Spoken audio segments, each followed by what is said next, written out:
So itong sides, ang ituturo ko sa inyo dito is mag-base kayo sa ano, so kahit anong sasakyan, no. Ito basis lang to, hindi to exactly yung reference point ng magiging ano nyo, parang hindi ito yung eksaktong reference point ng tansyahan nyo. Kumbaga parang guide lang to sa kung paano nyo malalaman kung dikit na ba kayo, lulusot na ba kayo sa kanal, gagasgas na ba kayo sa gutter, or sasabit na ba kayo sa sasakyan.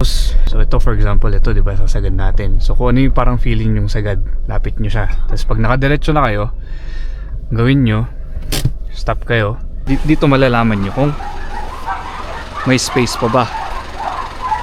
So kung tinignan nyo sa labas, hindi pa pala, mayroon pa pala. So ibig sabihin, ganito yung allowance pa kapag ganun yung POV ko sa loob. Ganun yung magiging basehan nyo.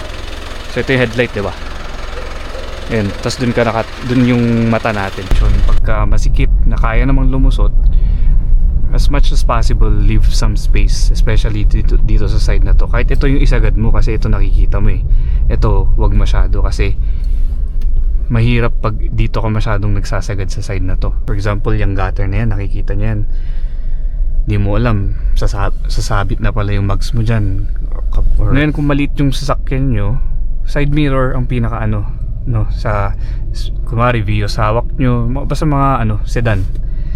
So side mirror, ito kasi yung pinaka nakalabas sa sasakyan eh. Kahit yun, ano lang, gamitin nyo lang yung sasakyan nyo, like practice lang kayo. So the more exposure sa pagdadrive, the more exposure sa pagsasanay nyo, mas nagiging kampante kayo and mas nagiging accurate yung tansya nyo dun sa view nyo sa loob ng sasakyan. Again,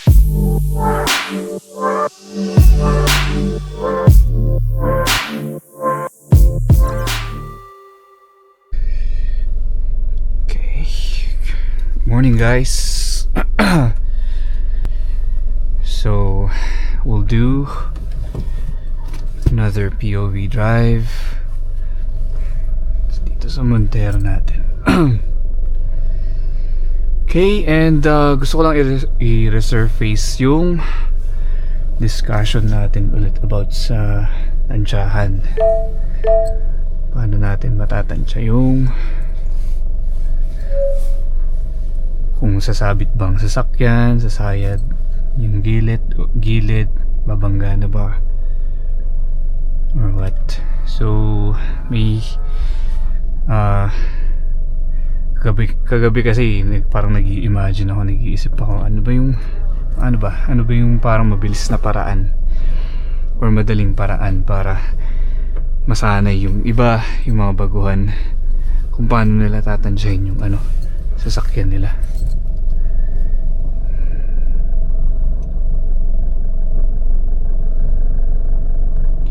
So let's discuss that. Yung sa harap guys, like for example kayo, diba? Ganyan. Pag-usapang harap, like kung babangga na ba kayo sa harap nyo, medyo medyo sa una, kung ano lang yung feeling yung malapit na, huwag nyo siyang isasagad kaagad. Not unless kung meron naman nag-a-assist sa inyo, edi mas maigi, diba? At least yung nag-a-assist sa inyo, makakatulong siya na parang makakatulong siyang magsabi kung malapit ka na, babangga ka na, dikit na, or may konti pa. Tapos yun yung way nyo sa loob para mag-start na parang magkaroon kayo ng basis na okay, so sa ganitong POV ko, sa ganitong pwesto ko sa sasakyan ko, malapit na ako. Ibig sabihin malapit na ako sa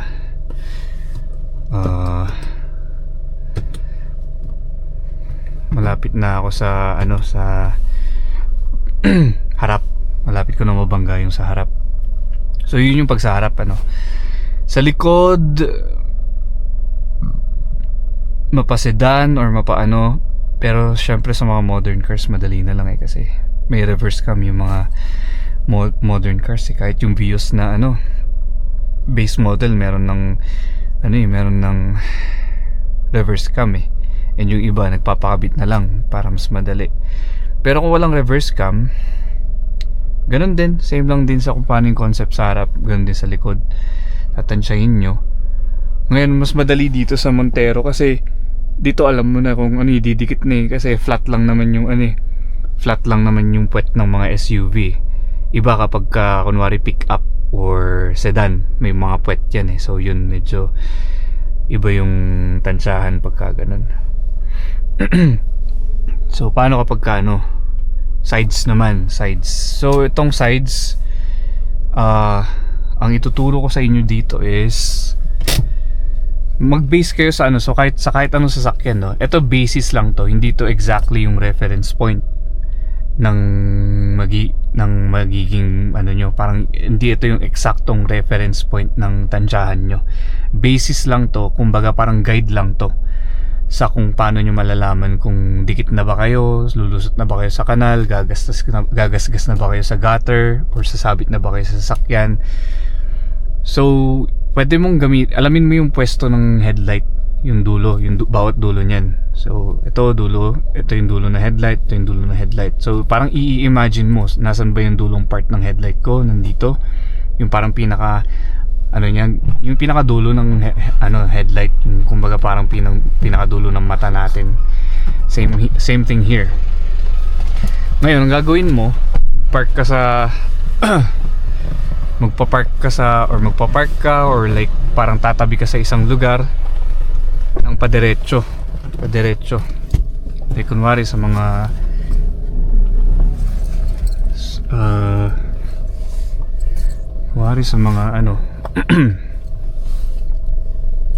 highways, ganyan, or may tatabihan ka na kanal, ganyan. Basta padiretso yung sasakyan idediretso nyo siya, tapos tatansyahin nyo, like mag-base muna kayo sa hood. So dun sa reference point na yung point na kung saan nakatutok yung POV nyo sa headlight nung sasakyan.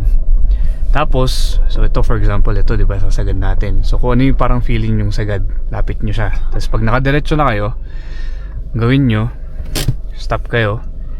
Tapos, so feeling nyo sagad na to. Kunwari, isipin natin gutter yun nandyan sa gilid ko. Gutter yan na, or kanal na malalim. So lalabas kayo, check nyo. Okay, sagad na kaya to. Dito malalaman nyo kung may space pa ba. So kung tinignan nyo sa labas, hindi pa pala, meron pa pala. So ibig sabihin, ganito yung allowance pa kapag ganun yung POV ko sa loob. Ganun yung magiging basehan nyo. So ito yung headlight, diba? Ayan, tapos dun yung mata natin.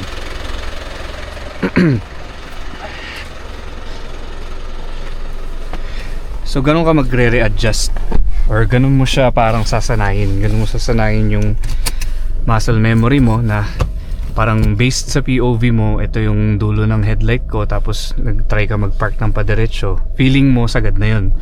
Pero pagka-check mo sa labas, meron pa palang space. So hahanap ka na lang ng parang safety zone dun. Kailangan mo rin kasi paano pagka napunta ka sa mga narrow roads, yung mga talagang masisikip.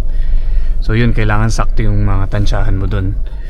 So ipa-practice mo yan ngayon. Ipa-practice mo ngayon na tansyahin yung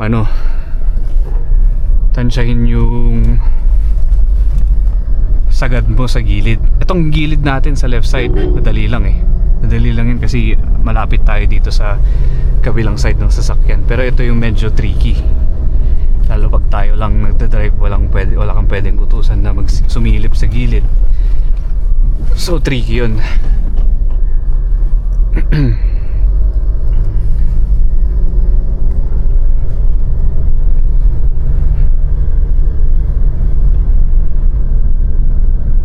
Pero pag dito sa side, ganun yung gagawin nyo. Park muna kayo sa gilid, tapos tingnan nyo, tansyahin nyo muna kung ano yung unang feeling nyo na ay sagad na to, edi stay kayo ng ganun. Tapos after nun, labas kayo, tingnan nyo, silipin nyo silipin nyo kung sagad na ba talaga or may space pa. So dun nyo malalaman na okay, dun pala sa POV ko sa loob meron pang space, so pwede pa ako mag-adjust.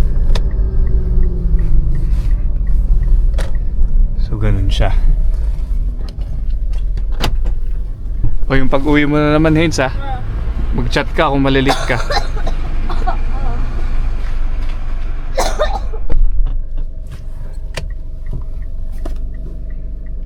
Okay, so ganun guys. Ganun yung sa tansyahan. So practice lang ng practice hanggang sa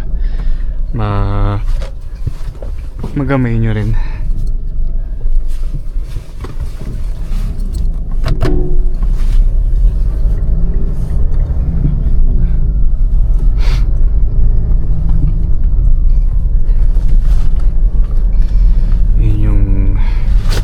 Tapos yun, magagamit nyo na siya as nag-drive kayo sa mga ganito kalsada, masisikip na kalsada. So nalalaman, kasi medyo memories nyo yan, medyo nagagamay nyo na okay, yung mga ganitong pwestuhan, pag ganitong POV ko, ibig sabihin sumasagad na ako, lumalapit na ako sa gutter, lumalapit na ako sa kanal. So dapat medyo maingat na ako dyan. So ganun siya. Tapos pag mga ganyan, kunwari mga sasakyan, salubungan sa masisikip or ganyan, kunwari masikip, so kailangan mo i-maximize, like sabihin natin may harang dyan, o i-maximize mo yung sagad dun sa taxi. So medyo alam mo na yung pwesto mo na okay, so konting dikit lang dito sa taxi, tapos alam ko ito yung parang safety ko, siguro konting adjustment para may sagad ko. Tapos yun, like I always said, wag laging sagad ang tansyahan, kasi leave space, leave decent space, not unless talagang sobrang sikip. Kung ganun na alam mo namang alanganin, give way na lang, magbigay na lang kayo kaysa yung ipipilit mo. Tapos on another case or on another situation, pagka masikip na kaya namang lumusot, as much as possible, leave some space, especially dito sa side na to. Kahit ito yung isagad mo, kasi ito nakikita mo ito wag masyado, kasi mahirap pag dito ka masyadong nagsasagad sa side na to, hindi mo nakikita kung, or hindi mo ganun katansyado kung gaano ka nakalapit. Like for example, yung gutter na yan, nakikita nyo yan, hindi mo alam, sasabit na pala yung mags mo dyan, or magagatter na pala yung mags mo, ganyan. So yun yung mga factors na kailangan mo i-consider. Ngayon, kung maliit yung sasakyan nyo, side mirror ang pinaka sa kumari Vios hawak nyo, basta mga sedan. So side mirror, ito kasi yung pinaka nakalabas sa sasakyan Kahit pa sabi mo naka-offset mags ka, itong unang tatama kung sakaling lumagpas ka dun sa sa tansya mo sa isang masikip na daan. So ito yung magiging basis mo, side mirror.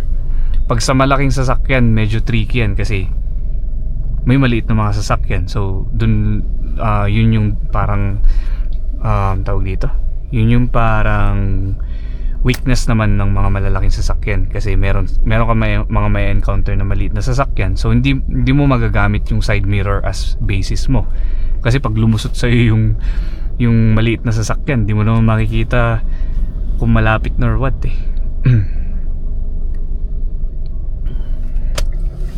So ganun siya. So muna tayo dito.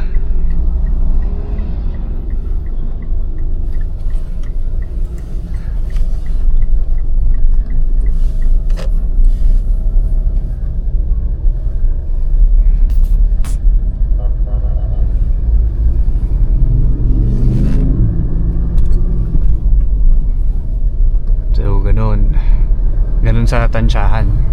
Tapos yun, gamitin nyo lang yung sasakyan nyo, like practice lang kayo, kasi the more exposure, nangyari dito sa Civic na to, bago lang to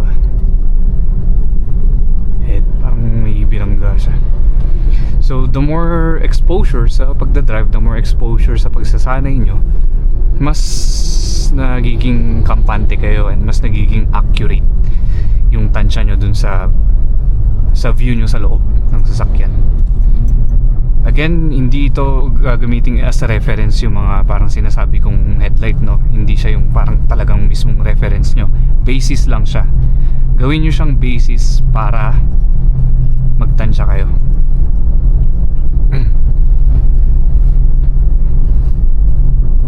Other than that,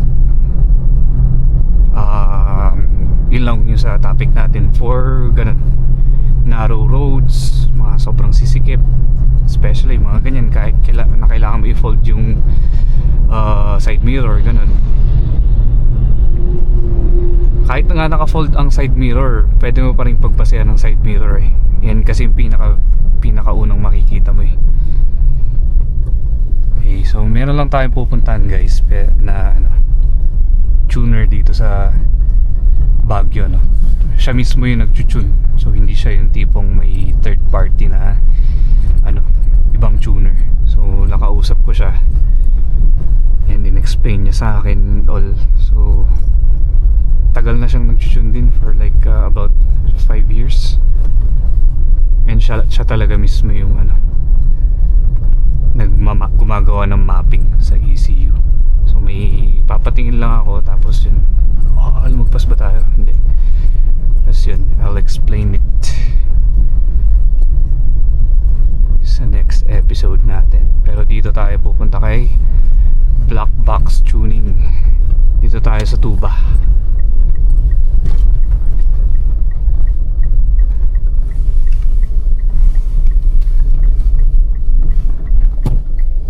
Dito ba siya? Ayun, yung